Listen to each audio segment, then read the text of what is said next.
स्मृतियों के स्वर।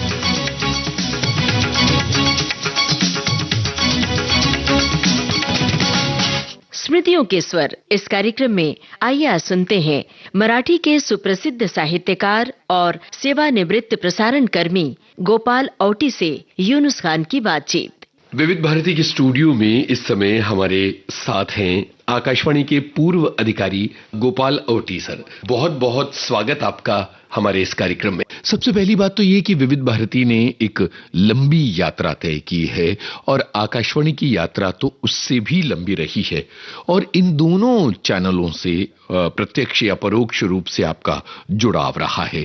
तो क्या कहना चाहेंगे आप इस पूरी यात्रा के बारे में? नमस्कार, थैंक यू। यूनुस भाई, सबसे पहले तो बताऊं कि विविध भारती लोगों के मन में इस तरह से बसी है कि वो सखी सहेली तो है ही, लेकिन एक हितचिंतक है। जब बहुत गम में है, दुख में है, उदासी में है, तब किसकी चाहत होती है किसके साथ रहने की, तो वो विविध भारती के साथ रहने की चाहत होती है। ऐसे कई लोगों को मैंने देखा है, तो मैं बधाई देता हूँ विविध भारती को भी और सभी श्रोताओं को भी। आपने जो पूछा उस संदर्भ में मुझे एक महत्वपूर्ण मुद्दा लगता है कि हमारे साथ साथ प्रिंट मीडिया भी है, विजुअल मीडिया भी है, बीच में हम ऑडियो मीडिया को लेकर काम कर रहे हैं।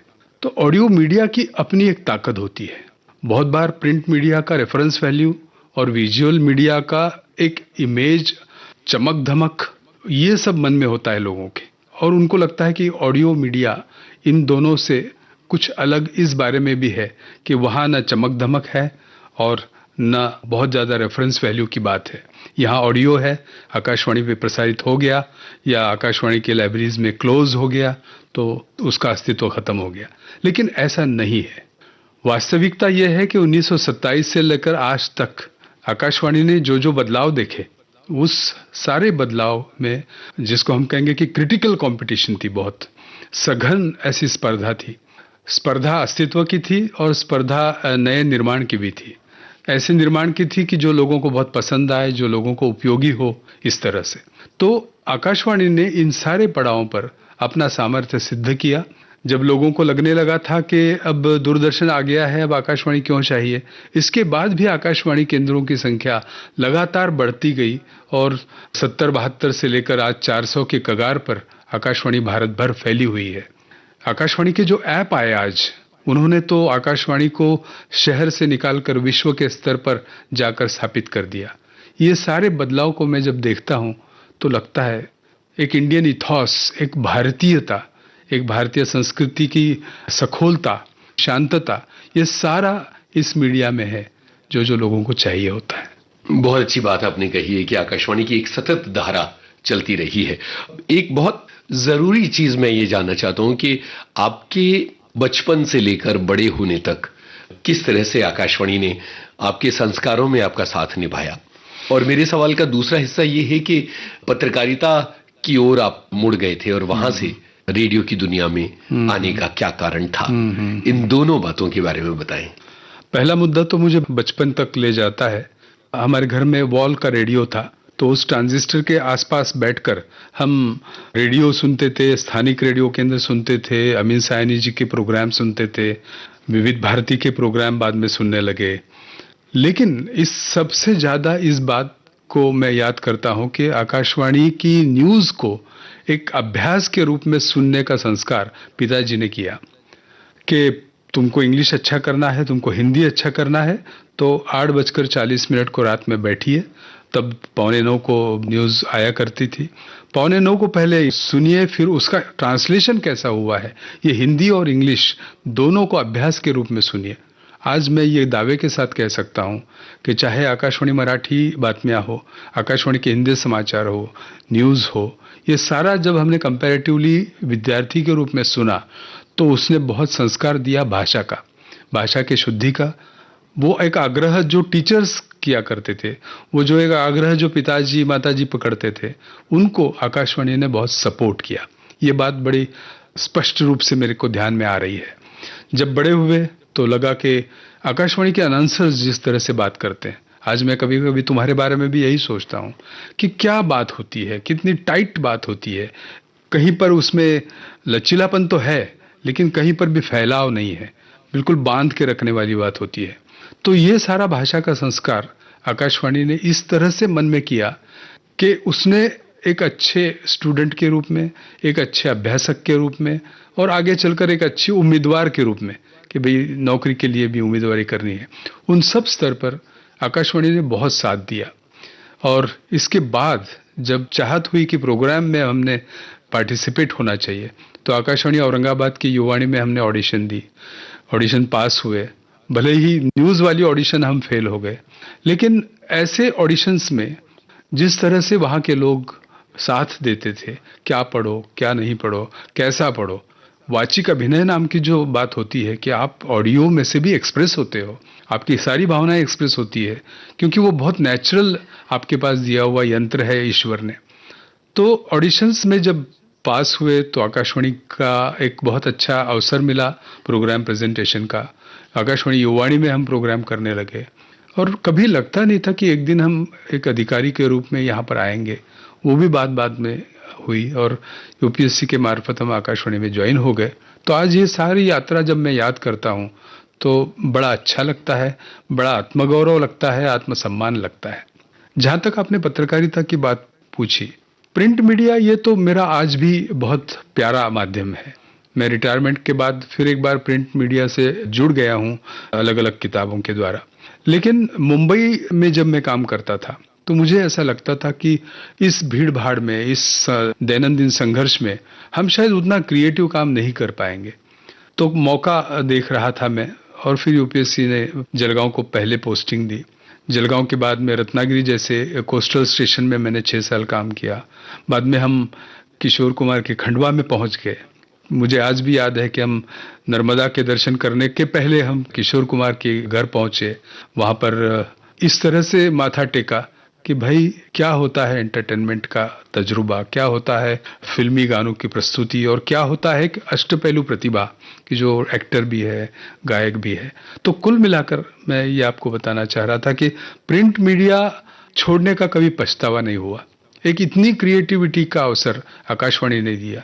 अच्छे भाषण करो, अच्छी कविताओं को स्थान दो, समाज के जो अच्छे वर्ग हैं, जो प्रतिभावान वर्ग है, कष्ट करने वाले और उस कष्ट में भी अपनी प्रतिभा दिखाने वाले लोग हैं, उन सबको अच्छा स्थान दो, और वो सब हो पाया।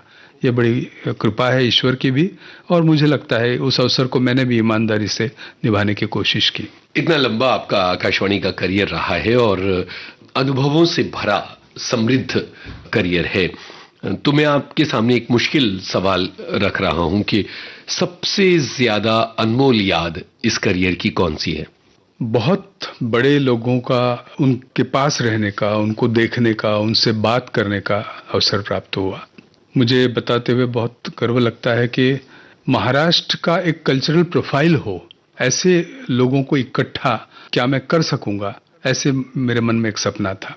साहित्य में राम शिवाड़कर जी से लेकर अच्युत गोडबोले तक, बाबा आमटे जी से लेकर मेधा पाटकर तक, ये सारे एक प्रकार से भारत के सही रत्न हैं।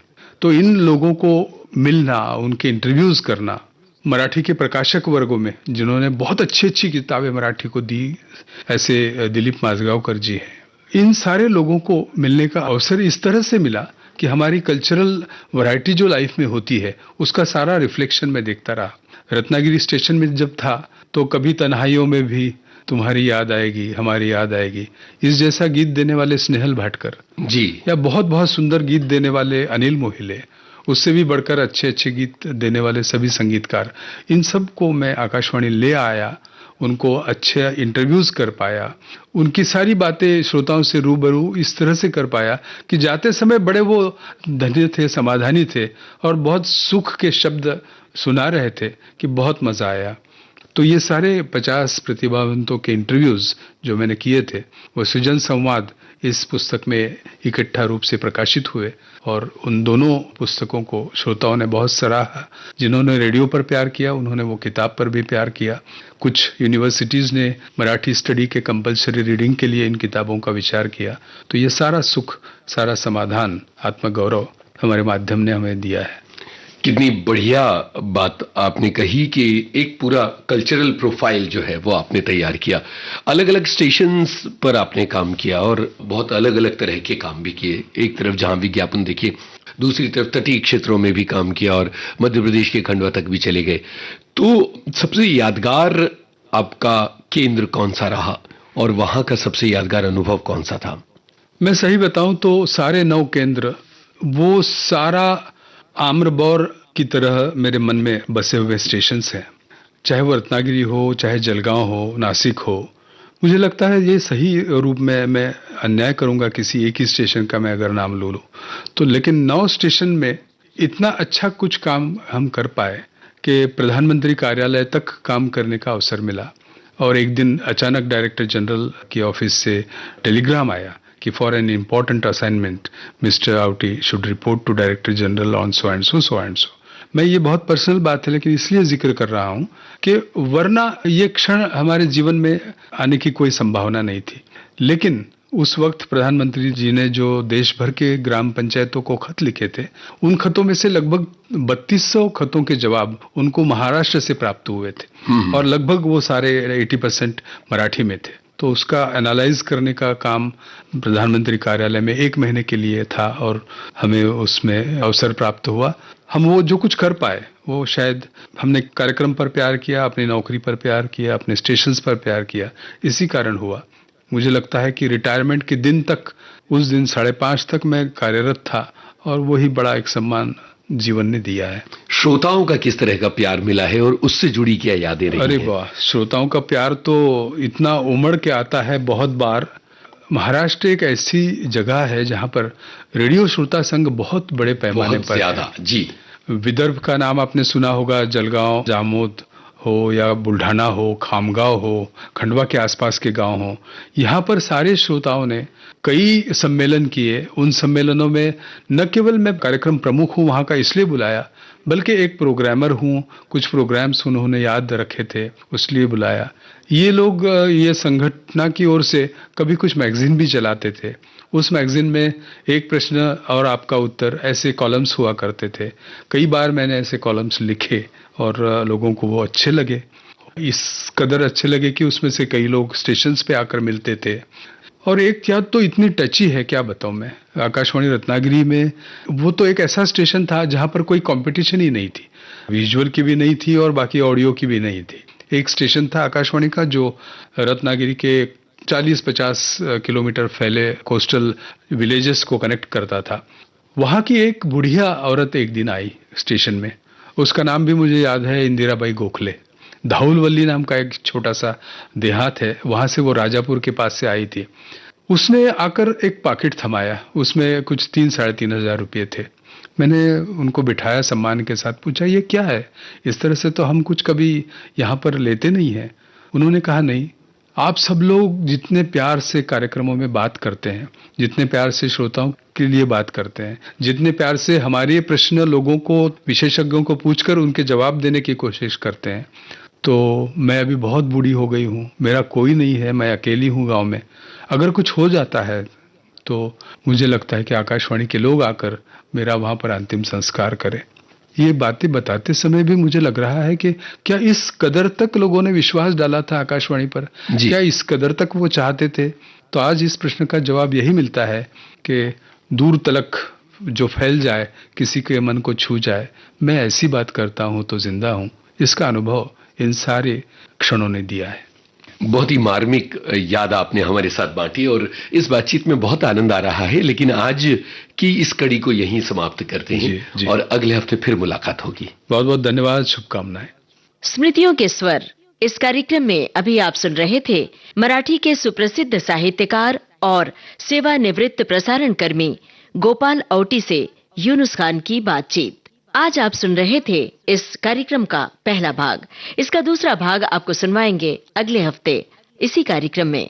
चलने से पहले आपको बता दें, इस कार्यक्रम में रिकॉर्डिंग इंजीनियर मनीष चंद्र वैश्य, इस कार्यक्रम की प्रस्तुतकर्ता तेजश्री कांबले।